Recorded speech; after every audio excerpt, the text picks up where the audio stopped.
રાજકોટ મનપાના નાણાકીય વર્ષ 2024-25ના બજેટમાં થેલેસેમિયા, ડાયાબિટીસ દર્દીઓ, દિવ્યાંગો અને વડીલો માટે એક ખાસ યોજના અમલમાં મૂકવામાં આવી છે.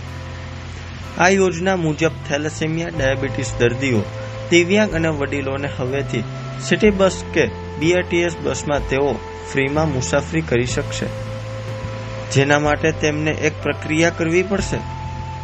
આ યોજનાની વિશે વાત કરતા સ્ટેન્ડિંગ કમિટીના ચેરમેન જયમીન ઠાકરે કહ્યું હતું કે સ્ટેન્ડિંગ કમિટી દ્વારા 19 ફેબ્રુઆરી 2024ના આ યોજનાઓની જાહેરાત કરવામાં આવી હતી, પણ લોકસભાની ચૂંટણીની દરમિયાન આચારસંહિતાના કારણે આ યોજના અમલમાં મૂકવામાં આવી ન હતી.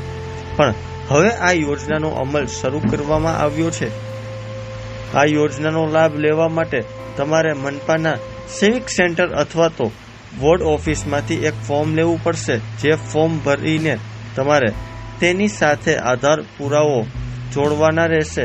આ ફોર્મમાં તમે મનપાની ઓફિસમાં સવારે 10:30 થી બપોરના 3:30 સુધી જમા કરાવી શકશો. ત્યારે જોવો અમારો ખાસ અહેવાલ.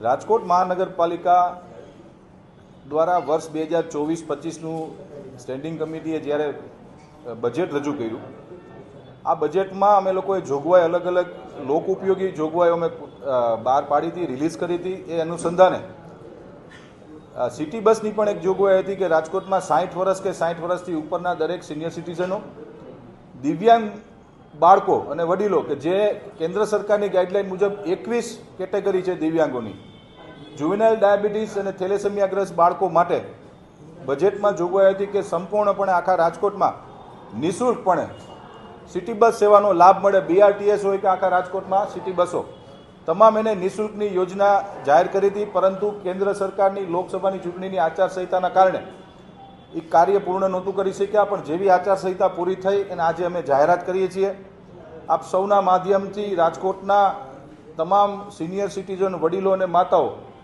અને 21 જે કેન્દ્ર સરકારે જે રિલીઝ કરેલી ગાઈડલાઈન મુજબ દિવ્યાંગોની જે કેટેગરી છે, થેલેસેમિયાગ્રસ્ત બાળકો અને જુવેનાઇલ ડાયાબિટીસવાળા પેશન્ટોને આજથી રાજકોટ મહાનગરપાલિકાના ભારતીય જનતા પાર્ટીના શાસકોએ આજે જાહેરાત કરીએ છીએ અમે સૌ કે સંપૂર્ણપણે નિઃશુલ્ક રહેશે.